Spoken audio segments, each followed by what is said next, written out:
एक शांत गांव में हरे भरे पहाड़ों के बीच रामू नाम का एक मेहनती किसान रहता था। वह हर दिन सुबह से शाम तक खेत में मेहनत करता और गेहूं उगाकर अपने परिवार का पेट पालता था।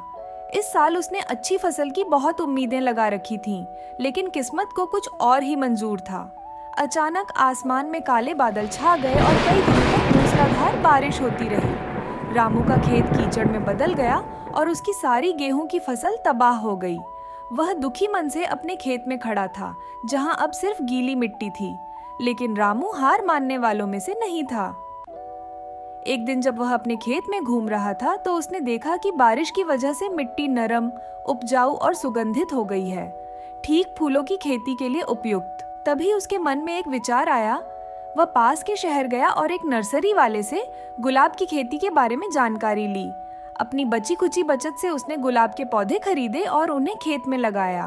कुछ महीनों में उसका खेत रंग बिरंगे गुलाबों से भर गया। गांव वाले उसके खेत की सुंदरता देखने आने लगे और रामू ने शहर में गुलाब बेचने शुरू किए। जो आपदा थी वही अब उसकी उम्मीद बन गई थी। रामू फिर मुस्कुराया। तूफान ने उसे तोड़ा नहीं, बल्कि उसमें नई उम्मीदें खिला दी।